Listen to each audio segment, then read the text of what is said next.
Hey y'all, I'm Jeremiah with MarineMax in Sarasota, Florida. Guys, we are standing on board a brand new 2026 Boston Whaler 280 Outrage. Guys, this is an incredible fisherman's boat. That's not to say it won't do the family very well, but it certainly has an eye to the fishermen. So let's start at the back and talk about why. Twin 300 V8s from Mercury. Guys, these motors have proven themselves over the past 6-7 years. They are phenomenal motors. When taken care of, they'll give you thousands and thousands of hours. They're updated with electronic actuators that make the joystick system work awesome. Now, to the family, this boat does have an awesome rear bench, but they give you a bolster for when you're fishing the rear of the boat. Of course, you've got rod holders at the rear and a corner live well. This boat also has raw water and your tow kicks underneath, your tuna door, massive fish boxes I'm standing on, and this is another tip to those fishermen. In fact, it's one of my favorite spaces on these whalers. You have a second live well here, and you have rod holders sitting right here, and most people might ask why. Because you can sit and rig rods standing right here at the back of the boat, and it works incredibly, and you will use this sink all the time. Cleaning hands, throwing things in it, knife, pliers, stuff like that. Guys, this space works awesome. They even give you a little bit of tackle storage drawers down here underneath.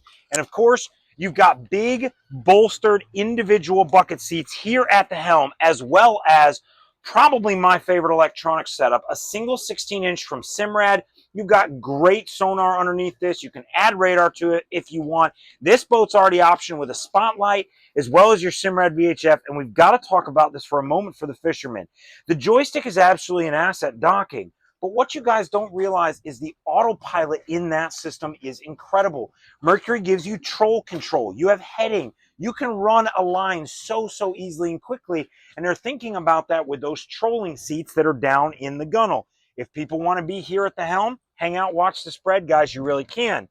Now, forward of the boat, you've got a lot more. This big lounger is tipped to the family, absolutely. But underneath it, you literally have storage that's deep enough for 2 5-gallon pails stacked on top of each other. This boat also has the scuba tank holders in it. Optional table goes in the front. There's actually a filler piece that can set here as well if you want to lounge with the family. And this boat has a forward bow shade. But got 150 foot plus a line, a windlass anchor right there. Guys, this boat is set up to do battle all the time and also get the family to the restaurant very comfortably. I'm Jeremiah Long. This is a brand new 28 Outrage finished in white with white 300s here at MarineMax Sarasota. Give me or my team a call, and we'd love to set you on it.